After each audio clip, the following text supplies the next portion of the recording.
সারা জীবন আমি একটা কথা বলতাম, আপনার নিশ্চয়ই মনে আছে যে শিবির সন্দেহে কেন মারা হচ্ছে, এটা তো কোনো আইনে নাই। আমি সাংবিধানিক আইনের শিক্ষক। কোন রকম কাউকে বিনা মানে কি বলবো, বিনা আইনে মানে আপনি আইনগত ভাবে একটা লোককে মেরে ফেলতে পারেন যদি বিচার টিচার করে ফাঁসি দেন বা right of privatisation properly use করেন। বেআইনি ভাবে কাউকে আঘাত করা, কাউকে মারা, এই মবক্রেসি করা, এগুলি গুরুতর ফৌজদারি অপরাধ। হঠাৎ করেই খালেদ মহিউদ্দিন আয়োজিত টক শোতে ইন্টারভিউ দেন অধ্যাপক আসিফ নজরুল এবং খালেদ মহিউদ্দিন তাকে প্রশ্ন করেন বাংলাদেশ ইসলামী ছাত্র শিবিরের বিষয়ে। জামায়াতের সম্পর্ক সবচেয়ে বেশি আসলে জামায়াতই বর্তমান সরকারের চালিকা শক্তি। বলা হচ্ছে যে প্রত্যেকটা শিক্ষা প্রতিষ্ঠানে যারা ভাইস চ্যান্সেলরের নিয়োগ পাচ্ছেন তারা জামায়াত ঘনিষ্ঠ বা জামায়াতের দেখিয়ে দিল। অন্তর্বর্তী সরকার কি জামাতের উপর খুব বেশি ভর করে আছে কিনা? কেউ কেউ বলছেন বৈষম্য বিরোধী আন্দোলনের যে 152 জন কেন্দ্রীয় সমন্বয়ক রয়েছেন তাদের মধ্যে 108 জনই শিবিরের। এই কারণে কি এই সরকার শিবির দিয়ে বা জামাত শিবির দিয়ে পরিচালিত হচ্ছে বলে কেউ কেউ বলতে চাচ্ছেন? এই কথা নিয়ে আপনার একটু মন্তব্য। আচ্ছা, আমি কিন্তু ফেসবুকে এরকম প্রচারণাও দেখেছি, আপনিও দেখেছেন, খেয়াল করে দেখেন যে বাকশালীদেরকে পুনর্বাসন করছে এই সরকার। আমি এরকম প্রচারণাও দেখেছি আওয়ামী লীগের বদলে বিএনপি সরকার এসছে, সব বিএনপি লোককে দেওয়া হচ্ছে, এখন আবার বলা হচ্ছে জামাতের দেওয়া হচ্ছে। কাজে আপনি প্রচারণা না দেখে আপনি অ্যাকচুয়াল ফ্যাক্টস গুলা দেখার চেষ্টা করবেন। আপনাকে একটা এক্সাম্পল দেখালে তাহলে আপনি একটু বুঝতে পারবেন।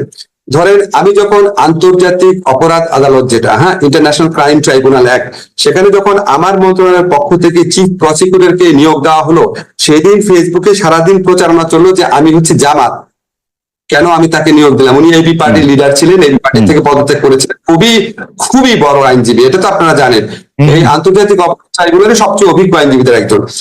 তখন 24 ঘন্টার মতো প্রচারণা চললো আমি হচ্ছে জামাত। পরে একদিন বিরতির পর শিল্পকলা একাডেমিতে আরেকজন অত্যন্ত প্রসিদ্ধ শিক্ষক জামিল আহমেদ সাহেবকে নিয়োগ দেওয়া হলো। সাথে সাথে 24 ঘন্টার ব্যবধানে প্রচারণা চললো আমি আসলে বাকশালী, আমি খাদানিক এবং আমি নাস্তিক। এখন আপনি বলেন দুইটা জিনিস কি একসাথে সত্যি হতে পারে?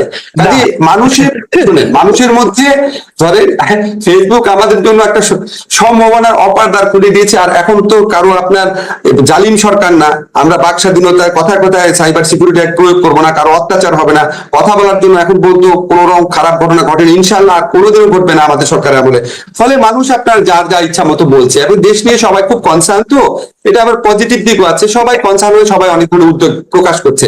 আপনাকে আমি একটা এই যে বলা হচ্ছে একটা মিনিট 152 জনের মধ্যে 108 জন শিবির, এই প্রচারণার কোনো প্রমাণ আছে? একটা কথা আপনাকে বলি, যেমন আপনি দেখবেন ফেসবুকে কেউ বলা শুরু করেছে যে জাফর ইকবাল সাহেব তো ঠিকই বলেছিল, এটা তো আসলে জামাত শিবিরের আন্দোলন, এটা আমি দেখেছি। আচ্ছা ভাই, এই যে বিএনপি সাংবাদিক সম্মেলন করে বললো যারা মারা গেছে তাদের মধ্যে 50% হচ্ছে বিএনপির লোক, ঠিক আছে? আর আজকে আমি একটা টক শো দেখছিলাম, আমার চোখ দিয়ে পানি পড়ছিল। বরকতুল্লাহ বুলুর ছেলে সানিয়া, যে ছেলেটা আপনার পুরো ঘটনা বর্ণনা করলো, তার মা ছিল পাশে। আমি কিন্তু আন্দোলনকালে আমি তাকে চিনতাম না, আমি তার ছবিটা ফেসবুকে দিয়ে বলেছিলাম বাংলাদেশের জয় হবে। একটা মা তার ছেলে টর্চার হচ্ছে, তারপর তাকে বলছে আমরা তোমার সাথে আছি। এই যে ওই ভিডিও, ওই ছেলেটার বর্ণনা করলাম, এখন সে কি জামাতের লিডারের ছেলে? আজকে আপনি মুগ্ধর স্ট্যাটাসের কথাটা মনে করেন, স্ট্যাটাস দিয়েছে, হঠাৎ করে আপনি যা ইচ্ছা তো বললে হবে না, আপনাকে প্রমাণ দেখান জিনিসটা। আমি যেটুকু জানি খালেদ, আমি ঢাকা বিশ্ববিদ্যালয়, খালেদ একটা জিনিস, ঢাকা বিশ্ববিদ্যালয়ের শিক্ষক হিসাবে কাছের থেকে আমি যেটা জানি, এই জালিম ফ্যাসিস্ট সরকারের বিরুদ্ধে আন্দোলনে। তখন খালেদ মহিউদ্দিন বলেন, ইসলামী ছাত্র শিবির হলে কি মারধর করতে হবে? ইসলামী ছাত্র শিবির হলে কি ট্যাগ দিয়ে তাদেরকে যে কোনো ধরনের ক্ষতি করা যেতে পারে? তাদেরকে কি হত্যা করা যেতে পারে, ঘুম করা যেতে পারে? এটা কোন আইনে পেয়েছেন? শেখ হাসিনার আওয়ামী লীগের ফেসিবাদ পতনের পর অন্তর্বর্তী সরকার ক্ষমতা গ্রহণ করেন এবং সেই অন্তর্বর্তী সরকারের প্রধান উপদেষ্টা হন ডক্টর ইউনূস এবং আইন বিভাগীয় উপদেষ্টা হন অধ্যাপক আসিফ নজরুল। কিন্তু বিরোধী দলের নানা সমালোচনার মুখে পড়তে হয় তাদেরকে সব সময়ই। বিরোধী দল যেন পান থেকে চুন খসলেই অন্তর্বর্তী সরকারের সমালোচনা করতে ব্যস্ত হয়ে পড়ে, তারা যেন সুযোগ বুঝে কূপ মারে। বিরোধী দলের কাজই যেন অন্তর্বর্তী সরকারের সমালোচনা করা। তারা কখনো অন্তর্বর্তী সরকারকে বলছেন এটা জামাত শিবির সমর্থিত সরকার। এই অন্তর্বর্তী সরকারের বিভিন্ন প্রতিষ্ঠানে এবং প্রশাসনের বিভিন্ন সেক্টরে জামায়াতিকরণ করছে এই অন্তর্বর্তী সরকার, দাবি করছে বিরোধী দলে থাকা বিভিন্ন নেতাকর্মীরা। এই কথাগুলোর তীব্র সমালোচনা করেন অন্তর্বর্তী সরকারের আইন উপদেষ্টা অধ্যাপক আসিফ নজরুল।